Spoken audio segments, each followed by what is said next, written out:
Hi, I'm Sue Ayers, and this is my presentation on adult learning and the use of technology.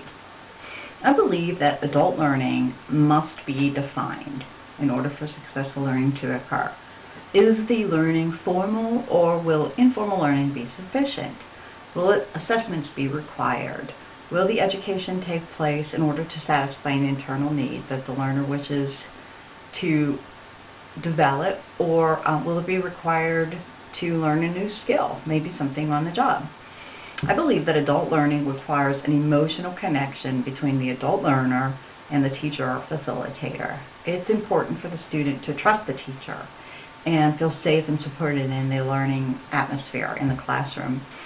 I believe that adult learning requires flexibility as well, taking into account the major demands that adults have on them.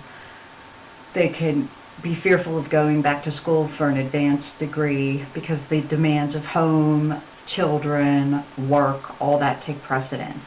But education, if offered in a flexible manner, may be attractive to adult learners. I believe that adult learning requires action on the part of the learner. One does not simply learn through osmosis. They have to take action to successfully learn. Some action is required, where the adult must make a decision to learn and then take action to pursue the course of learning. In sum, my philosophy of adult learning is that adult learning requires definition plus connection plus flexibility plus action equals effective learning. Now, Malcolm Knowles' theory of andragogy illustrates my philosophy of definition plus connection plus flexibility plus action equal effective learning.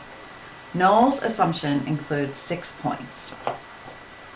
1, a person moves from dependent learning, dependent on a facilitator, to self-directed learning as they mature. 2nd, the accumulated reservoir of experiences from which to use as educational resources. Their readiness to learn is related to their social role.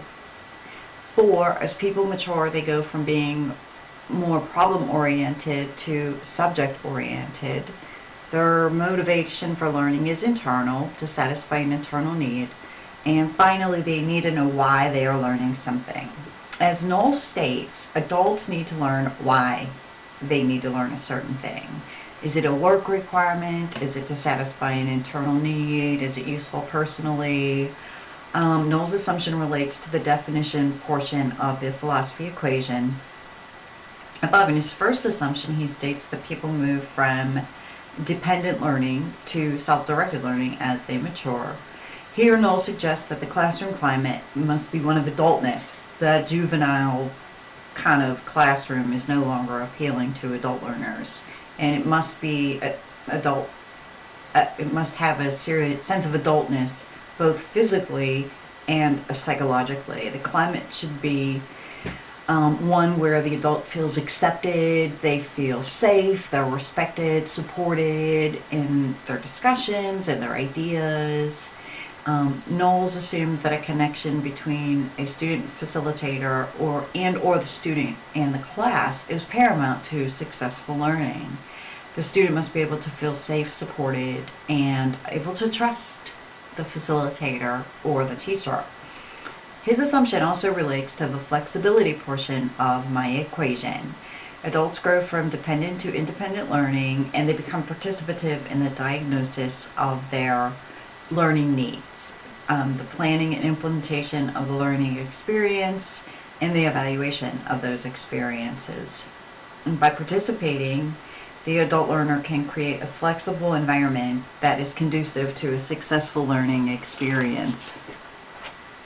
Finally, an adult must take action if learning is to occur and is to be successful and effective. In Knowles' assumptions, adults become less problem-oriented as they mature. They go from future application of knowledge to immediacy of knowledge, where it's not like taking a geometry class as a kid and you're going to someday use this for whatever reason. It's something they want to use right away. This requires taking action. It also reinforces learning, as what is learned doesn't just take up space in our heads, we're going to actually put it to good use. So in keeping with the philosophy statement in technology and how the theories align with the philosophy statement, Brookfield's theory includes that adults must take action for learning to occur and be successful. The action must be applied in a disciplined manner, studying, setting goals, searching for resources, and analyzing progress. According to Brookfield, adults direct their own learning, set their own goals, find their own resources, and learn how to evaluate their own progress. And all of this requires action on the part of the learner. And these things are unique to adult education as well. For a kid in school, the teacher sends home a report card, might call the parents if the child is lagging behind. Parents can log in to a link and see how their child is doing on every test, every homework assignment. Anything you want to know about your kid's education, you can log in with the username and password and find it online. Adult learners have to measure their progress scholastically and also measure how their progress is aligning with their goals and objectives. Finally, an emotional connection is necessary for the adult learner to be successful. The emotional connection can be spiritual in nature. Elizabeth Tisdale's assumption of spirituality includes a variety of things. For instance, religion is different from spirituality. I think Bonnie Raitt said religion is for people who are afraid of going to hell. Spirituality is for people who have already been there. Spirituality is an awareness of all things that are interconnected. Spirituality is about meaning-making, always being present in learning, even when you don't acknowledge it.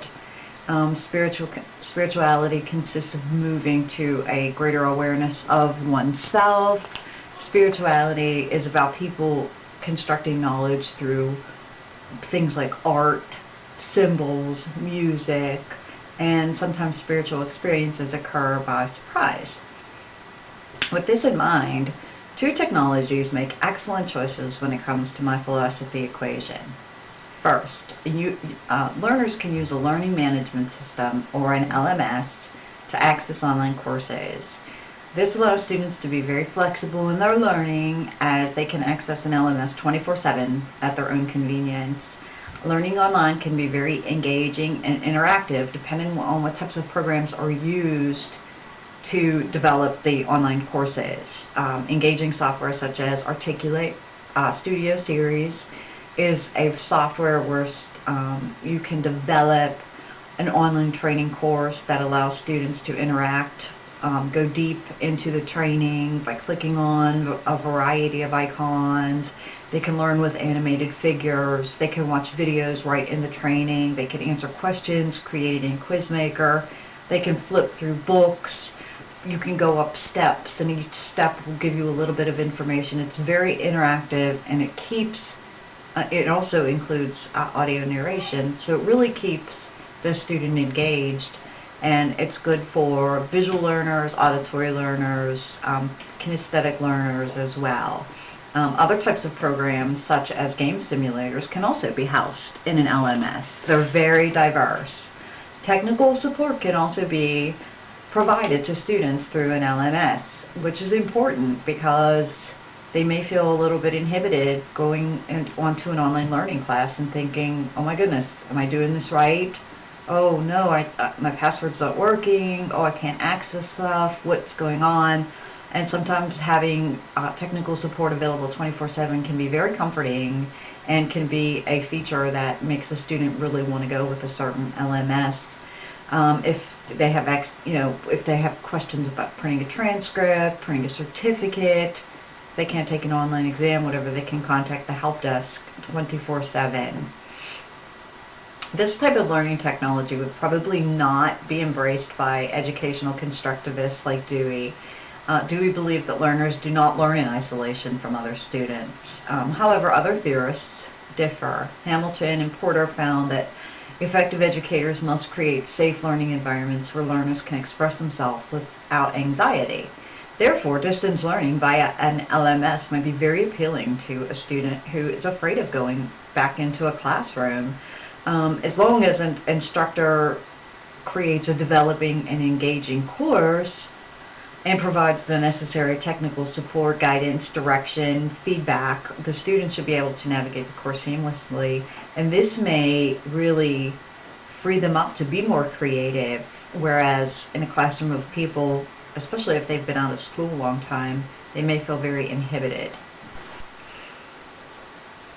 Because social interaction is such an important part of learning, provisions can be made for students to collaborate and communicate with each other on chat rooms, social media sites such as LinkedIn, Facebook, online forums, instant messaging, and Skype. There are just a few examples of programs for students to use to work together and communicate on projects. The other really important way that technology can fit into the learning equation, the philosophy equation, and sort of fit into what these theorists are talking about is the connection between the student and the teacher. And this is paramount. The social connection, however, no longer needs to be face-to-face, and that's where technology comes in. A wealth of technologies are prevalent that allow students to immediately connect with the teacher. For one example is a blog.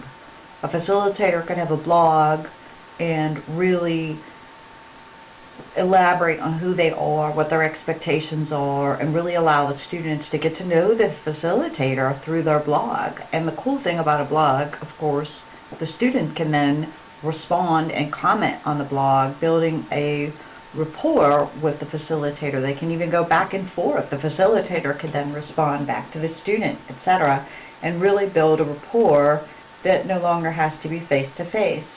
Video, obviously, is a great example where you can see somebody, you can hear the tone of their voice, you can see the expressions, and really feel like you're getting to know somebody through video. We've done this with actors on TV for a long time. We feel like, we have an emotional connection with some of our favorite TV entertainers, movie entertainers, even though it's really one-sided.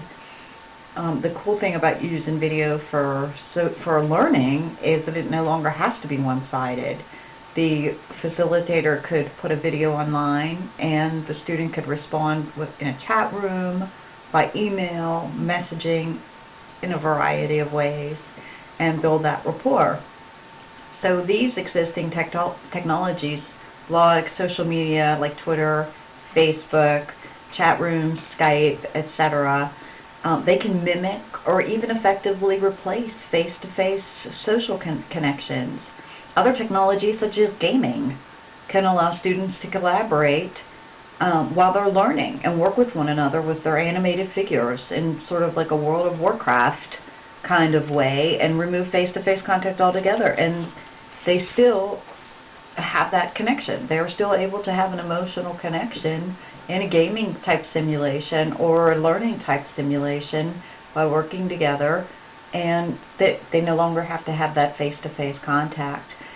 One important thing that CASWORM denoted that learners might have had a negative experience in school that might inhibit them from wanting to return to the classroom. So if you offer the flexibility and if you offer the emotional connection via blogs and learning management systems where the student can take online learning, they may be more compelled to return to further their education on an online classroom where they can really build an emotional connection with a facilitator through technology instead of face-to-face. And it might be just a great transformational experience for them to be able to go back to school, to obtain a degree later in life, and no longer have to deal with all the negative experiences that they had in the classroom. Thank you.